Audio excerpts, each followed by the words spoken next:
Hey everyone, and welcome to today's Explainer. I am absolutely thrilled you're here because today we are going to uncover the hidden power of motion pictures.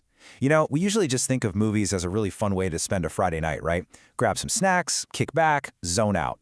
But the science actually tells a completely different story. Film isn't just passive entertainment. It is a profound cognitive, emotional, and neurological event. I want you to just think about this for a second. Recall your last truly emotional movie experience. Maybe your heart was literally pounding out of your chest during a thriller, or hey, maybe you found yourself full-on sobbing on the couch over a fictional character's heartbreak. Why does that happen? Rationally we know it's just actors on a screen reading lines from a script. There's a camera crew standing right there. Yet our bodies and our brains react as if it's 100% real life. Well, as we're going to see today, that is because a well-structured story actually temporarily restructures our mental processing. It completely lowers our natural defenses. Okay, let's dive into this. Here is our roadmap for today. We're going to map out this entire journey, starting from our internal mental experience all the way to real-world corporate marketing. First, we'll look at getting lost in the story. Then, the neuroscience of cinema. After that, we'll talk about saving relationships with movies, which is wild. Then storytelling in business, and finally, how to use all of this to direct your own life. All right, Section 1. Getting lost in the story. Let's talk about what's actually happening in your head when you're watching a great film. So, we all know that amazing feeling of being totally captivated by a movie, right? But scientifically, what is that? Well, social psychologists Melanie Green and Timothy Brock call it narrative transportation. It's this highly immersive state where your attention, your mental imagery, and your feelings all just kind of lock together and converge. You are, quite literally, transported into the world of the film. But here is the absolute most fascinating part of this. When you are transported like that, your brain's cognitive resources are working in overdrive to follow the plot and empathize with the characters, and because your brain is so unbelievably busy doing that, you have almost no mental capacity left over to be skeptical. In our normal, everyday lives, we're constantly evaluating information, putting up walls, and formulating counter-arguments. But during a great movie, that tendency drops off a cliff. We become highly susceptible to the underlying message of the narrative simply because we just don't have the mental bandwidth to argue with it. And that deep immersion, it leads directly to this, catharsis. Now, this is a super ancient concept. It goes all the way back to Aristotle in his work Poetics, where he talked about purging intense emotions through art. Think about the pure, unfiltered chaos of our modern lives for a second. We are constantly carrying around this low-level anxiety, stress from work, family stuff, and let's not even talk about the endless, exhausting pinging of our phones. Going to the movies or even just sitting down at home and genuinely locking into a film forces a physical and mental break from all that noise. It acts as an incredibly safe, structured container. So when you cry during a tragic drama or you're laughing out loud at a comedy, you are actually safely confronting and releasing the tension or grief or stress that you've been carrying around all day. It's an incredibly powerful form of emotional regulation. Moving right along to Section 2, the neuroscience of cinema. Let's look at how this physically rewires us. Okay, let's put on our lab coats for a quick second, because the physical effects of film on the human brain are just mind-blowing. Enter Uri Hasson, a psychology professor at Princeton. He actually coined the term neurocinematics. Using fMRI scanners, Hasson and his team discovered something called neural coupling. Basically, this is the physical alignment of totally diverse viewers' brain patterns into near-perfect synchrony. When an audience sits down and watches a really well-crafted movie, their brains literally start to tick together. And we're not just talking about a basic physical reflex to a loud noise or a bright flash on screen. They proved this by playing a story in Russian to an audience of non-Russian speakers. And guess what? The brain synchronization totally vanished. So what does that tell us? It means neural coupling requires the mutual comprehension of meaning. It's the structure of the story itself that is literally bringing everyone's brain onto the exact same wavelength. And this brilliantly illustrates exactly how much power a filmmaker has over our brains. Think about it. When viewers watch a highly structured narrative, let's say a super tense bank robbery scene, the data shows high cortical synchronization. The director is tightly, actively controlling our attention and our emotional processing. But if you shift gears and watch something moderately structured, like maybe a semi-improvised comedy, that synchronization drops down to low to moderate. And if you show people completely unstructured stimuli, like just random raw footage of a crowd walking down the street, the synchronization is basically negligible. Everyone's brain is just off doing its own thing, independently processing random sensory inputs. The takeaway here? Structure creates unity. All right, let's zoom out from the physical brain to our interpersonal lives in Section 3, saving relationships with movies. So if structured stories can sync up our brainwaves, what happens when we apply that exact same science to our relationships? Seriously, prepare for this data because it is stunning. Researchers at the University of Rochester ran a massive 3-year early marriage intervention study with 174 couples tracking divorce and separation rates. The untreated control group, they had a 24% separation rate.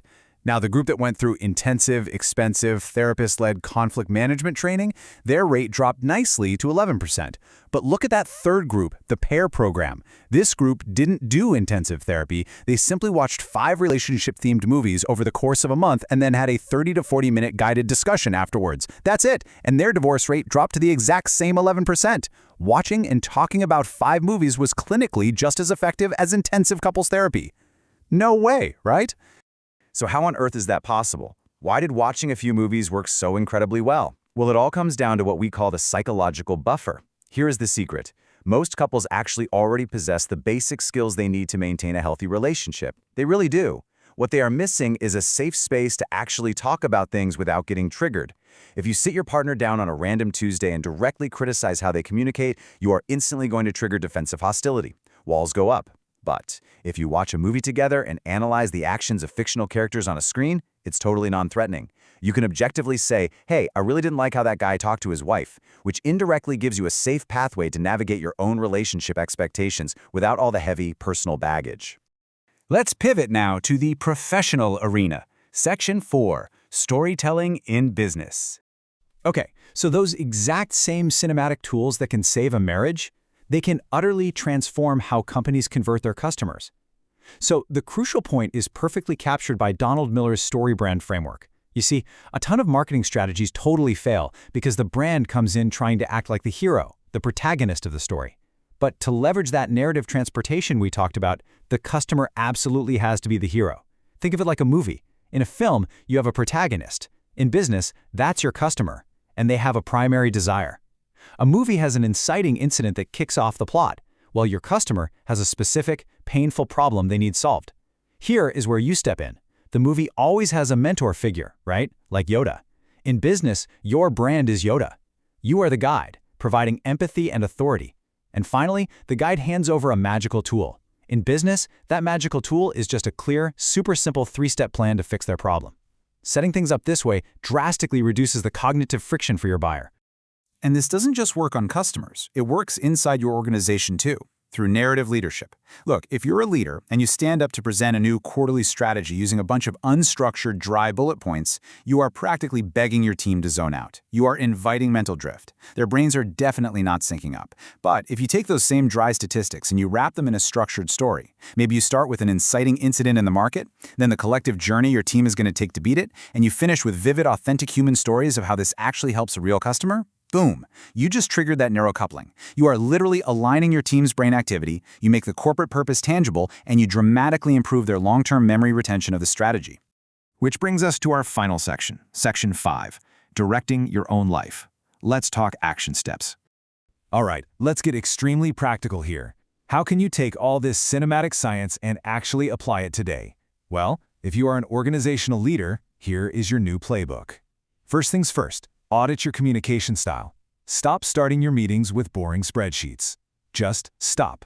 Start by presenting the inciting incident. What is the big, exciting challenge in the market right now? Second, clearly outline the journey. What is the collective strategy your team needs to overcome it? And third, define the positive payoff. Don't just throw a revenue goal on a slide. Tell a vivid story of a specific customer whose life will be easier because of your team's hard work. That is how you trigger neurocoupling and get lasting team buy-in. Now, if you are in sales or marketing, here is your immediate action plan. First, I want you to go audit your digital footprint right now to make sure your brand is playing the role of the guide, not the hero. Be Yoda, not Luke Skywalker. Second, restructure your web copy so your customers' aspirations are front and center. Really emphasize their pain points and then elegantly contrast them with your successful resolution. And third, ensure your website features a highly visible, dead simple 3-step buying plan. You want to completely remove any cognitive friction so the customer knows exactly how to succeed. And hey, for everyone listening who just wants to foster a more resilient, supportive, emotional connection with their romantic partner, you can literally start the PAIR program tonight. Step 1, pick out 5 character-driven, relationship-centric movies to watch over the next month. Step 2, dedicate about 30 to 40 minutes right after the credits roll to just sit together on the couch and talk about what you just watched. Step 3, consciously use those characters as your psychological buffer. Ask your partner supportive things like, hey, what did you think about how they handled that argument? And finally, keep a joint relational journal to track your insights. It is a fantastic, warm, and totally free way to build psychological flexibility together. So, as we wrap up this explainer, I want to leave you with a provocative thought to ponder. The next time the lights dim in the theater, the previews finally end, and you sit back with a giant bucket of popcorn, what is actually happening to your brain? Because you aren't just escaping reality anymore. You are participating in a highly sophisticated, neurologically synchronized emotional experience. And it's an experience that genuinely has the power to change your relationships, your business, and your entire worldview. Thanks so much for joining me today, and I'll catch you on the next one.